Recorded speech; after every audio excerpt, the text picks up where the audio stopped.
Boom. I think we are live. Let me do some adjusting. Let me put my microphone on. And this is a second go around. And I only have like 30% battery left. So I guess I'm going to try to talk fast. All right. Now that I'm broadcasting this to the correct channel, I hope you guys hear me still. This little tripod.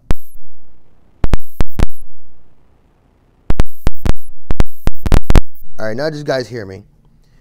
What I'm talking about today is how we're going to move forward on this channel. And number one, I'd like to congratulate all 1,022 subscribers for staying with me, even though I haven't been uploading things. The last time I uploaded something was 3 months ago. It was a live stream, and I just haven't been focused. And the last couple of days, I had this strong urge, excuse me, that's terrible. This strong urge of knowing that I have to get started in doing what I want to do, which is to share what I know with the world, right? And I know a lot of us want to do that, but they're two different things. So I decided to just go ahead and get started. And from looking at the numbers, one of the biggest reasons why is I have probably over 10.5 times more with 1/10 the amount of subscribers. And it's all my fault. And that is, I didn't focus on a particular niche, one thing. And unlike this channel, I focused, unlike this channel, particular thing that people were really into, paracording. Now, the name change, what it does is it describes the direction I'm going to be taking moving forward. And that is, I'm going to be including or complementing paracording with sewing. Why? Because I think they're closely related, the process and things like that. Maybe not the actual mechanics, but the idea of what it is that you want to make and then actually using your hands and tools to actually make it. So that's the reason for the change of the name from Paracord This to Sewing and Paracording.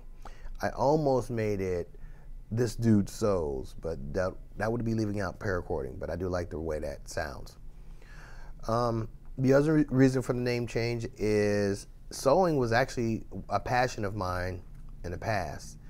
And we'll get into more of that a little bit later, but it was part of something that I did to express myself and to use that creative energy.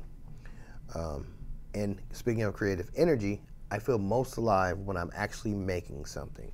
And that could be videos, that could be a live stream, that could be a podcast, that could be cooking, that could be paracording, that could be sewing, drawing, painting, just all types of stuff, right?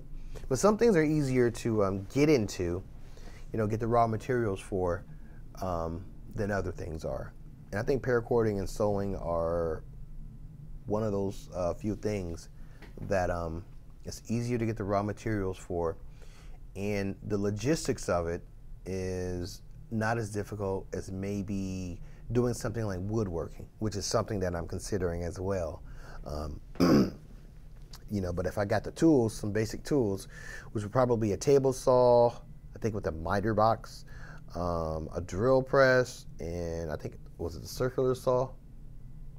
I was speaking to a wood expert about the basic tools that I need to get. But anyway, if I get that where I live, I probably have to use them outside because I don't have a dust filtration system to take care of the dust and prevent a fire hazard. So currently,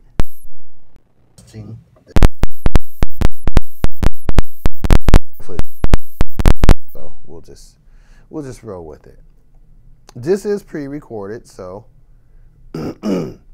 unless you hop on this live stream, you won't be able to interact with me live. But do be sure. This thing keeps sinking back. I don't like that.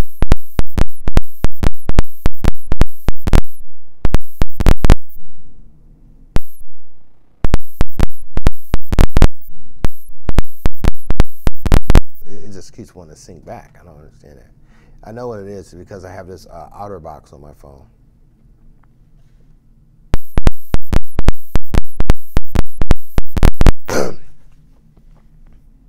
Now, my history when it comes to sewing.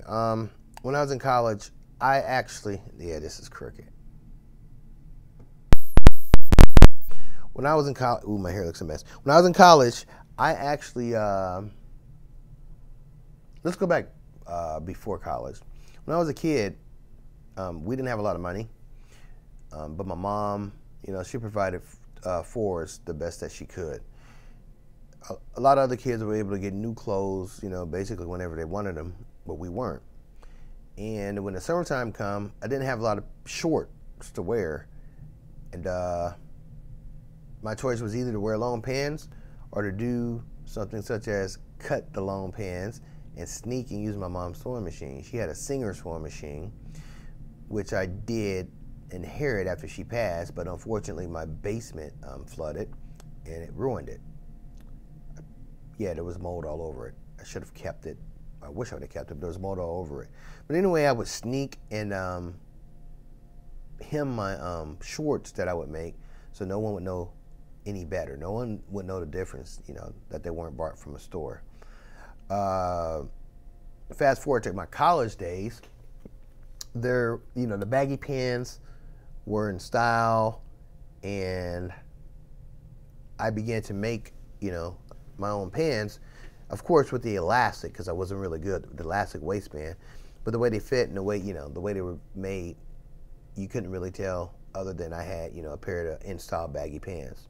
A couple of years after that, you know, bell bottoms came into style, and I swore to God that I wasn't going to wear them when I first came out, but I gave in to the trend.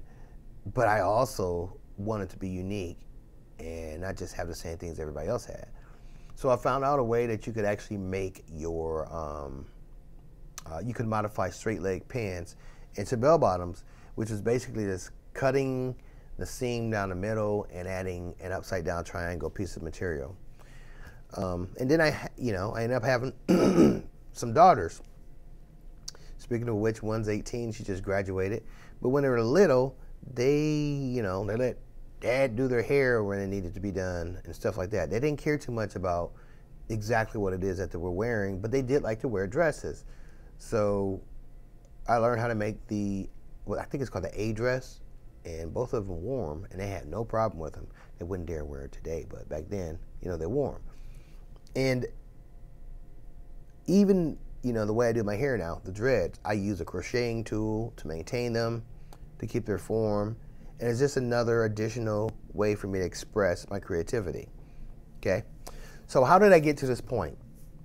Right, you guys have seen some of my past videos and things like that. Let me, I'm gonna refresh this to make sure that that last live stream didn't end up on, okay, it ended up on my other channel.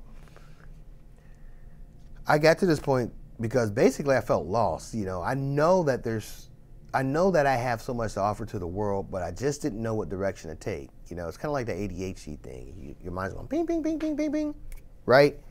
So I was unfocused. I didn't have any direction. Some of the things that I was doing, like with my other channel, which has over 100, almost 200 videos, but not as many subscribers as this channel does, which once again, I'm thankful for. I just wasn't really into it. You know, it was the entrepreneurial angle, which is good, right? And which you'll hear me say some things about on this channel, but it wasn't something, I wasn't creating or being anything other than a mouthpiece. And a lot of times I would regurgitate some things that other people have done, you know. I'm not a millionaire or anything like that. I do know how to make money the non-traditional way. There was one month when I made about $10,000 on eBay, but that was a lot of, the shipping and packing really got on my nerves. But it is something that you can do. You know, I've Ubered, I've Lyft, and done all types of things, but the creating of something, putting it out there to the world, something such as podcasts, videos, beats, and my phone's acting up right now. I hope it doesn't jack up the video. Paracord items, woodworking, sewing, those things really, really make me feel alive. You know, I actually am living it. And as you'll see, I'll be presenting it to you as we go forward, right? So this channel grew, I would say, really, really, really good, being as how I haven't really uploaded anything, and it continues to grow. And I only have 12 videos up, and it continues to grow. And once again, I'm very, very, very thankful of that.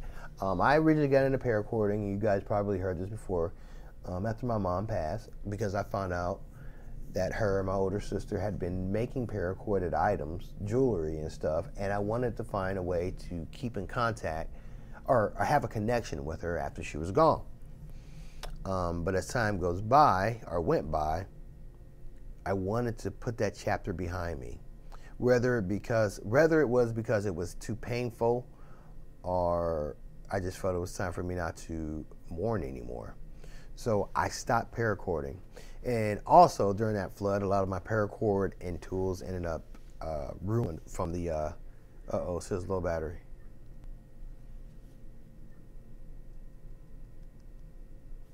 Okay, listen to this radio, hold on.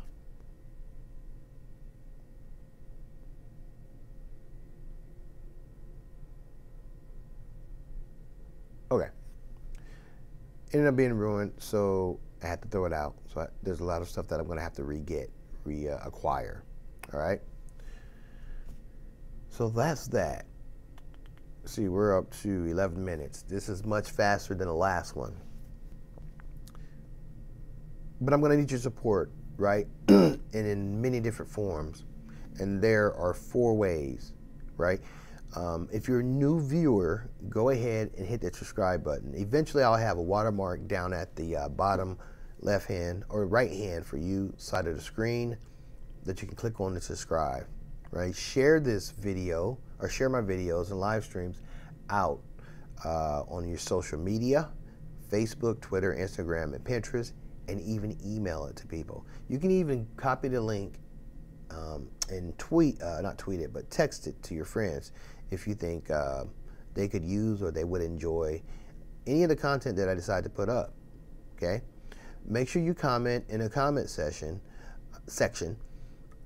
what you think about anything that I create, and also ask questions or maybe suggest something that you would like to see me do in the realms of paracording as well as sewing. And last but not least, support me monetarily. Now I'm unable to do the super chat right now.